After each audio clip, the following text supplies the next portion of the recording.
అమ్మ, నేటి వైశిష్టంలో భాగంగా ప్రేక్షకులకు ఏం తెలియజేయబోతున్నారు? నేటి వైశిష్యంలో భాగంగా ఇవాళ మనం ఏ విషయం అంటే ముఖ్యంగా రాహుకేతువులు ఈ సంవత్సరం మార్పు అనేది జరుగుతుంది. ఇక్కడి నుంచి ఏ రకంగా రాహు ఇప్పటిదాకా మీనరాశిలోను, కేతు వచ్చేసి మనకి కన్యారాశిలోను వెళ్ళడం జరుగుతుంది. ఇప్పుడు రాహు వచ్చేసి మనకి ఈ యొక్క కుంభరాశిలో, కేతు వచ్చేసి సింహరాశిలో ప్రయాణం మొదలు పెడతారు దాదాపు ఇంకొక 1.5 year పాటు. ఈ రకంగా ఈ రాహుకేతువుల మార్పు వల్ల ఛాయాగ్రహాలే అయినప్పటికీ వాటి యొక్క ప్రభావంతో 12 రాశుల వాళ్ళకి ఎలా ఉంటుంది, ఏ ఏ సమస్యలు ఉంటే వాటిని ఏ రకంగా మనం రెమెడియల్ మెజర్స్ తీసుకోవాలి, చిన్న చిన్న పరిహారాలు పాటిస్తూ అన్న విషయంలో షార్ట్ కట్లో 12 రాశుల వాళ్ళకి ఎలా ఉండబోతుంది అన్నది మనం ఇక్కడ క్లుప్తంగా చెప్పుకుందాం. ముందుగా మేషరాశి వాళ్ళ విషయం తీసుకునేటప్పటికీ మేషరాశిలోకి వచ్చిన నక్షత్రాలు అశ్విని, భరణి, కృత్తిక. మేషరాశి వాళ్ళకి ముఖ్యంగా ఈ యొక్క రాహుకేతువుల యొక్క మార్పు అనేది లాభస్థానంలోనూ పంచమ స్థానంలోనూ జరుగుతుంది. అంటే రాహు 11, కేతు వచ్చేప్పటికి 5వ స్థానం. ఎప్పుడైతే రాహుకేతువుల మార్పు ఈ రకంగా ఉంటుందో రావలసిన లాభాలు, ఆగుతూ వచ్చినవి, మీకు రావాల్సినవన్నీ కూడా ఆర్థికపరమైన విషయాలన్నీ కూడా చాలా వరకు అనుకూలంగా ఉంటాయి. ఎదురు చూస్తూ ఆగిన అన్నీ కూడా మీరు అందుకోవడానికి ఎక్కువ అవకాశం ఉంది. అయినప్పటికీ కూడా వాటిని మీరు ప్రణాళికాపరంగా ఏర్పరచుకొని ముందుకు వెళ్ళే ప్రయత్నంలో ఇతరుల యొక్క ప్రలోభాలకి లొంగి ఏదైనా కొనుగోలు విషయంలో కానీ, లేకపోతే స్థిరాస్తుల నేపథ్యంలో ఏదైనా పెట్టుబడులు పెట్టడానికి చేసే ప్రయత్నంలో ఇతరుల యొక్క ప్రలోభాలకి లొంగి మోసాలకు గురి కాకుండా ఉండే విధంగా వీలైనంతవరకు తగిన జాగ్రత్తలు తీసుకుంటూ ముందుకు వెళ్ళాలి. అలాగే ఇక దాంతోపాటుగా కేతు ప్రభావం వల్ల కూడా మానసికంగా డిప్రెసివ్ థింకింగ్ కానీ, అలాగే ఆలోచనలు, జ్ఞాపక శక్తికి సంబంధించిన విషయాల్లో కొంత తక్కువగా ఉండడం కానీ మొదలైన వాటి మీద ఇబ్బంది అనేది ఏర్పడే అవకాశం ఉంది. కనుక వీలైనంత వరకు ఆ డిప్రెసివ్ థింకింగ్ నుంచి బయటకు వచ్చే ప్రయత్నం ఒకటి చేయాలి. జ్ఞాపక శక్తి విషయంలో ఇబ్బందులు రాకుండా తగిన విధంగా జాగ్రత్తలు తీసుకోవాలి. అలాగే ఆలోచనలలో ఆలస్యాలు కానీ, ఇబ్బందులు కానీ అవి అక్కడ స్ట్రక్ అయిపోకుండా ఉండే విధంగా తగిన విధంగా జాగ్రత్తలు తీసుకుంటూ వినాయకుడికి దుర్వాయుగ్మాలతో పూజ చేసుకోవడం అనేది చాలా మంచి ఫలితాన్ని ఇస్తుందని ఇక్కడ మేషరాశి వాళ్ళు గమనించాలి. ఇక వృషభ రాశి వాళ్ళ విషయం తీసుకునేటప్పటికీ వృషభ రాశి వాళ్ళకి రాహుకేతువుల ప్రభావం వల్ల ఈ సంవత్సరం అంతా కూడా వీళ్ళకి రాహుకేతువుల వల్ల వృత్తిపరమైన విషయాలలో కొంత ప్రెషర్ అనేది ఎక్కువగా ఉంటుంది, బాధ్యతలు అనేవి అధికంగా ఉంటాయి.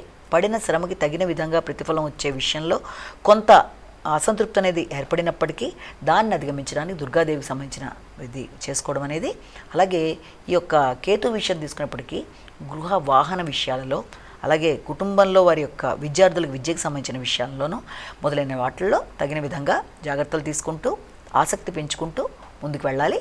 ఆ విషయంలో వినాయకుడికి సంబంధించి ఇలాగే దుర్వాయుగ్మాలతో పూజ చేసుకోవడం కూడా మంచి ఫలితాన్ని ఇస్తుంది. ఇక మిథున రాశి వాళ్ళ విషయం తీసుకునేటప్పటికీ మిథున రాశి వాళ్ళకి రాహుకేతువుల ప్రభావం వల్ల పుణ్యనది స్నానాలు, గంగా స్నానం, అలాగే దాంతోపాటుగా దూర ప్రయాణాలు అంటే విదేశీ వ్యవహారాల కోసం చేసే ప్రయత్నాలు, విదేశ విద్య కొరకు చేసే ప్రయత్నాలు మొదలైన వాటి మీద ఎక్కువ ఆసక్తి కనబరుస్తారు. వాటి విషయంలో ఫ్రూట్ఫుల్ అవ్వడానికి కూడా ఎక్కువ అవకాశాలు లాంటివి కనబడుతున్నాయి. అలాగే ముఖ్యంగా తండ్రి ఆరోగ్యం ఒకటి, దాంతోపాటుగా మీకు ఇంకా దగ్గర ప్రయాణాలు లాంటి వాటికి అవకాశం ఉన్నప్పటికీ కూడా ఇతరుల యొక్క సహాయాలు తీసుకోవడానికి మనసు నిరాకరిస్తుంది. కనుక అవసరమైతే ఇతరుల సహాయం తీసుకోవడానికి వెనకాడకుండా తప్పనిసరిగా ఇతరుల సహాయ సహకారాలు తీసుకుంటూ కమ్యూనికేషన్ విషయంలో జాగ్రత్తలు పడుతూ ముందుకు వెళ్ళినట్లయితే అనుకూలంగా ఉంటుంది. ఇక కర్కాటక రాశి వాళ్ళ విషయం తీసుకుంటే కర్కాటక రాశి వాళ్ళకి ఈ సంవత్సరం రాహుకేతువుల ప్రభావం వల్ల ఆకస్మికమైన ఖర్చులు, అనవసరమైన ఖర్చులు, శక్తికి మించిన ఖర్చులు చేసే పరిస్థితులు రావడం, ఇతరుల ప్రలోభాలకు లొంగి ఎక్కువ ఏదైనా లోన్స్ లాంటివి తీసుకునే అవకాశాలు కూడా ఉన్నాయి. కాబట్టి ఆ విషయంలో ఆచితూచి వ్యవహరించాలి. అనారోగ్య భావనలు అనేవి అధికంగా ఉంటాయి కనుక ఆ విషయంలో కూడా జాగ్రత్తలు తీసుకోవాలి. ముఖ్యంగా కుటుంబ సభ్యుల విషయంలో మాట్లాడేటప్పుడు కానీ వీళ్ళు, అలాగే ఇతరులకు వాగ్దానాలు చేసేటప్పుడు కానీ, ఆర్థిక సంబంధం చేతిలో ఆడే ధనం విషయంలో కానీ కొంత ఇబ్బందులు లాంటివి ఎదుర్కొనే అవకాశం ఉంది. కనుక కొంత మాటల వల్ల ఇబ్బందులు ఎదురవుతూ ఇతరులు కొంత దూరం అయ్యే అవకాశం ఉంది. కాబట్టి ఆ రకమైన ఎమోషన్స్ని కంట్రోల్ చేసుకుంటూ కోపాన్ని ఇది చేసుకుంటూ ముందుకు వెళ్ళి ముఖ్యంగా దుర్గాదేవికి ఇటుపక్కన వినాయకుడికి ఇద్దరికీ కూడా తగిన విధంగా పరిహారాలు చేసుకుంటూ ముందుకు వెళ్ళినట్లయితే తప్పకుండా వీళ్ళకి అనుకూలత అనేది ఏర్పడుతుంది. ఇక సింహరాశి వాళ్ళ విషయం తీసుకునేటప్పటికీ వీళ్ళకి రాహుకేతువుల ప్రభావం వల్ల ఇతరులకి సహకరించినా కూడా ఏదో ఆశతో సహకరించడం వల్ల కూడా అది ఆశించిన ఫలితాలు రావడంలో కొంత డిలే అవుతుంది. మీ మీద మీకు వ్యక్తిగత శ్రద్ధ తగ్గడం, ఇతరులకు సహకరించే విషయంలో ఎక్కువ వాళ్ళ కోసం మీరు రియాక్ట్ అవ్వడం మొదలైనవి చేయడం బట్టి కూడా కొంత ఇబ్బంది అనేది ఏర్పడుతుంది. కనుక ఇతరులకి మీరు సహకరించినా ముందు మీ గురించి మీరు వ్యక్తిగత శ్రద్ధ తీసుకోవాలి. మీ ఆలోచనలు కూడా అలా ఉండాలి. సంఘంలో వ్యక్తులతో మీరు వ్యవహరించేటప్పుడు మీకు వారి విషయంలో ఎక్కువ సహకారం చేసినా కూడా ఏదో ఆశించేయడం బట్టి ఇబ్బందులను ఎదుర్కొంటారు. కనుక అలాంటి వాటి మీద దృష్టి లేకుండా సహకరించే విధంగా సహకరిస్తూ మీ యొక్క అభివృద్ధి కొరకు మీరు ప్రయత్నం చేస్తూ మీ మీద మీకు వైరాగ్య భావనలు లేకుండా చక్కగా మంచిగా ఆలోచించుకుంటూ ముందుకెళ్ళాలి. అలాగే మీరు ఇక్కడ వినాయకుడికి సంబంధించిన శ్లోకాలు కానీ స్తోత్రాలు కానీ ఇవన్నీ కూడా మీకు మంచి ఫలితాలు ఇస్తాయి. కనుక ఆ విధంగా ముందుకెళ్ళొచ్చు. ఇక కన్యారాశి వాళ్ళ విషయం తీసుకునేటప్పటికి కన్యారాశి వాళ్ళకి రాహుకేతువుల ప్రభావం వల్ల ఇంత ముందుండే లోన్స్ ఏమైనా ఉంటే తీర్చేసుకుంటారు, శత్రువుల మీద విజయం సాధిస్తారు, నైపుణ్యాలు పెంచుకుంటారు. అలాగే పోటీల విషయంలో కూడా కొంత ధైర్య సాహసాలు పెరుగుతాయి. కానీ చేతిలో ఉండే ధనం చివరి మూమెంట్ దాకా ఖర్చు పెట్టేసే అవకాశం ఉంటుంది. అలాగే ట్రస్ట్లు తర్వాత ఇలాంటి ప్రవచనాలు ఇలాంటి వాటి మీద ఎక్కువ ఇంట్రెస్ట్ అనేది ఏర్పడుతుంది. కాబట్టి వీళ్ళు ఇంతవరకు ఆకస్మికంగా చివరి మూమెంట్ దాకా ఖర్చు పెట్టకుండా ఆచితూచి వ్యవహరిస్తూ ముందుకెళ్ళినట్లయితే మంచిది. గణపతికి సంబంధించిన దేవాలయ సందర్శన మంచి ఫలితాన్ని ఇస్తుంది. ఇక తులారాశి వాళ్ళ విషయం తీసుకున్నప్పటికీ తులారాశి వాళ్ళకి రాహుకేతువుల వల్ల స్త్రీ సంతానం అభివృద్ధికరంగా ముందుకెడుతుంది. ఆలోచనలు బాగుంటాయి. అలాగే మీకు ఏ విషయాన్నైనా చాలా చక్కగా ఆలోచించి ఆ పరంగా ముందుకెడతారు. కానీ సంతానంలో పురుష సంతానం మీద ఎక్కువ దృష్టి కేటాయించాలి. ఎందుకంటే వాళ్ళ విషయంలో వాళ్ళు ఎలాంటి వ్యసనాలకు లోను కాకుండా కావచ్చు, లేకపోతే వాళ్ళకి ఎలాంటి స్నేహాలు లేకుండా ఉండేట్టుగా వాళ్ళ మీద మీరు ఎక్కువ దృష్టి సారిస్తూ ముందుకు వెళ్ళాలి. అలాగే దాంతోపాటుగా వారి అభివృద్ధి విషయంలో ఎక్కువ దృష్టి కేటాయించాలన్నమాట.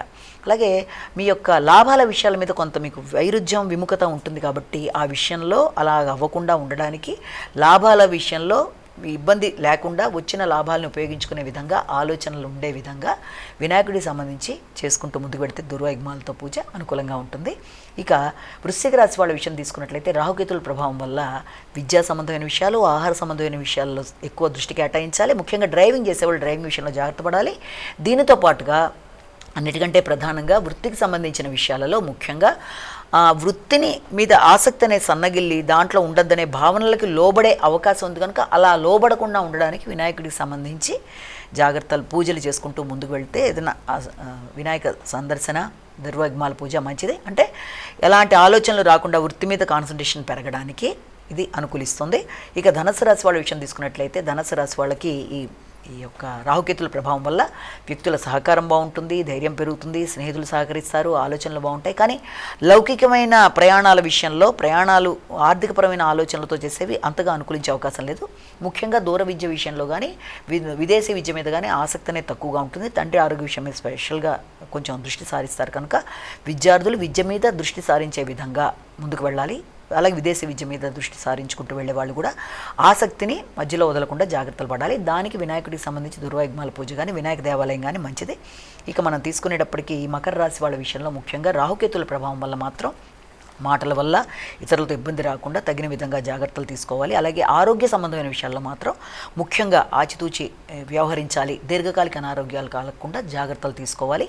ముఖ్యంగా మీకు అంటే డిప్రెసివ్ థింకింగ్, దీర్ఘకాలిక అనారోగ్యాల విషయంలో జాగ్రత్తలు తీసుకొని మాటల వల్ల ఇతరులతో ఇబ్బందులు రాకుండా అంటే గౌరవం తగ్గకుండా జాగ్రత్తలు తీసుకోవాలి. కుంభరాశి వాళ్ళ విషయంలో మీ విషయంలో మీరు శ్రద్ధ అధికంగా ఉండి నాయకత్వ లక్షణాలు పెంచుకుంటూ ఇతరుల విషయంలో శ్రద్ధ తక్కువగా ఉండడం వల్ల ఆత్మీయులు దూరం అయ్యే అవకాశం ఉంది. కాబట్టి ఆత్మీయులైన వ్యక్తుల విషయంలో కూడా మీరు శ్రద్ధాశక్తులు చూపిస్తూ వారికి కూడా సహకరిస్తూ మీ విషయంలో కూడా మీరు చూసుకుంటూ ముందుకు పెడుతూ ఉన్నట్లయితే అన్ని విధాలా అనుకూలంగా ఉంటుంది. ఇక మీనరాశి వాళ్ళ విషయంలో ఫైనల్గా వీళ్ళకి ఈ యొక్క రాహుకేతువుల ప్రభావం వల్ల పుణ్యనది స్నానాలు, ఎక్కువ రిసార్ట్స్ మొదలైన ప్రదేశాలకు వెళ్ళడం, ఎక్కువ ఖర్చులు అనేవి అధికంగా ఉండడం, విదేశీ అవకాశాలు లాంటివి కూడా ఉండడం, ఖర్చులు అనేవి అధికంగా నియంత్రణను దాటిపోయే అవకాశం ఉంది. కాబట్టి ఆ విషయంలో కొంచెం చూసుకొని ముందుకు వెళ్ళాలి. అలాగే రోగనిరోధక శక్తిని పెంచుకోవాలి, శారీరక ఆరోగ్యం మీద శ్రద్ధ వహించాలి, మానసిక ఆరోగ్యం మీద కూడా శ్రద్ధ వహించాలి, సమయానికి ఆహార స్వీకరణ చేయాలి. ప్రతి విషయంలోనూ జాగ్రత్తలు తీసుకుంటూ ముందుకు వెళ్ళాలి.